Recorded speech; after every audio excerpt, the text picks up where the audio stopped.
Hello, and welcome to a new feature that we're going to be doing on the channel called What the FAQ. And basically it's here to try and address a few of the FAQs that we think are needed in the game but haven't been forthcoming. Games Workshop are normally quite good when a new battle tome is released to address any questions within the battle tome, but what if things slip through and they haven't been addressed for a while? Today, we are going to look at our friend Skarbrand.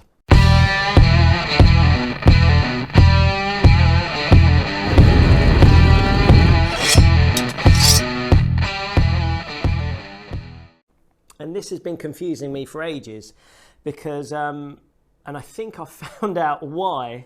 And it's to do with Skarbrand's rage. I'll go into why I'm telling you this is confusing me. It's one of those things where I always thought Skarbrand. Let's go back to the beginning.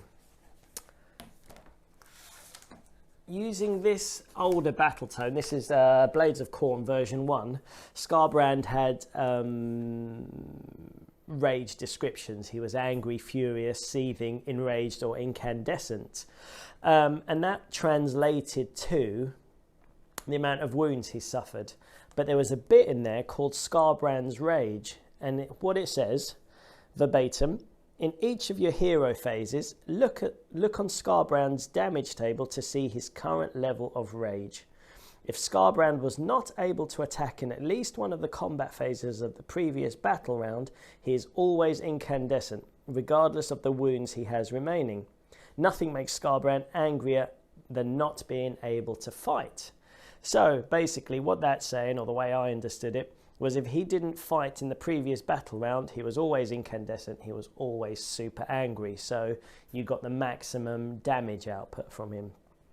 And I think the word in there, the important thing is, if Skarbrand was not able to attack in at least one of the combat phases of the previous battle rounds, which kind of says if he did attack in one of them, then he wasn't incandescent, or he wasn't, you didn't treat him as having 13 plus wounds suffered. In the most recent iteration of the Blades of Khorne book, it's Skarbrand's rage again. They've got rid of the description, so there's no angry, furious, seething, enraged, or incandescent, but it still refers to having 13 plus wounds. So it says, Skarbrand's rage. From the second battle round, if this model is on the battlefield and did not attack in at least one of the combat phases of the previous battle round, when you look up the value on this model's damage table, the model is treated as having suffered 13 wounds. Right, so we have the legacy thing of the way it was worded there. If he didn't attack in the previous battle round, you treat him as having 13 wounds. Here, the wording is slightly different. And what it says is, if he did not attack in at least one of the combat phases of the previous battle round, when you look up a value on this model's damage table, it's treated as having 13 wounds. This is where it gets a bit grey for me. So it's clear, everyone agrees, if he didn't attack at all in the previous battle round, you use him as having 13 plus wounds. If he attacked in both combat phases, then he has what he has. You treat him as having the amount of wounds suffered. If he attacked in at least one of the combat phases on the previous battle round, so it says, and did not attack in at least one of the combat phases. So this is where it gets confusing. If he attacked in only one of the combat phases and didn't attack in the other, he now, in my opinion, fulfills this sentence here. He did not attack in at least one of the combat phases. So ergo, you can use him to treat as having suffered 13 wounds. But this has been split down the middle. Everyone I've asked to has got a different opinion because I think because of the legacy rules, you've got it in their head that you can kind of say, yes, he needs to have not attacked in both of the combat phases. But the way that it's worded now, it says, and he did not attack in at least one of the combat phases. And I know you can even split this sentence up into two meanings depending on where you put your emphasis. So this is the bit I think needs to be FAQ'd, you know, just to make it explicit. What do they mean? You know, are they changing the rules?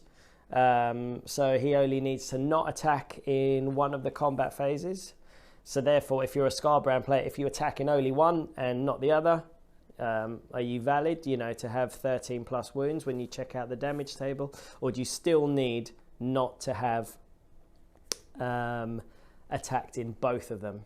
So yes, this is, it's one of those weird things, you know, where you look at a picture of the old woman and the young woman. One way you see it that she's an old woman, where the other way you see it she's a young woman. And then when you've seen it one way, it's hard to kind of go back to the other way. So this is why I think the confusion arises, and it'd be great if we could have an FAQ from Games Workshop to make it explicit on what they mean for that. So yeah, that's it. I hope you enjoyed this. It's a bit of a thought-provoking one, but I think until they FAQ it, the way I'm going to have to play it with my opponent is if they agree with me, then great. We will go down that route, and if they don't, we'll have to roll a dice and do it, you know, one way or the other. So yeah. But yes, put a comment on. But yeah, comment on anything else that you found in the game that's quite confusing, that you maybe play with your friends and you can't quite agree, or maybe something's a bit too powerful and you'd like to see an FAQ. Example is with the new Slaves to Darkness book, which I think I've got here. So with the Slaves to Darkness book, let's see if I can find it. Yeah, so the Demon Prince, he was released with his War Scroll.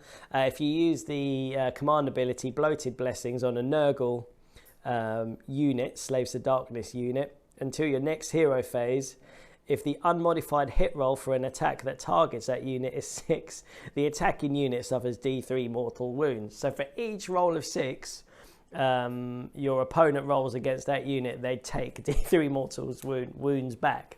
So Games Workshop are very quick in FAQing that to say no, it's D3 mortal wounds for any amount of 6s against that unit, which is good. So yeah, no, stuff like that is great. So if there's anything that you've come across that you want to see FAQ, let us know, and we'll try and do a little segment on it.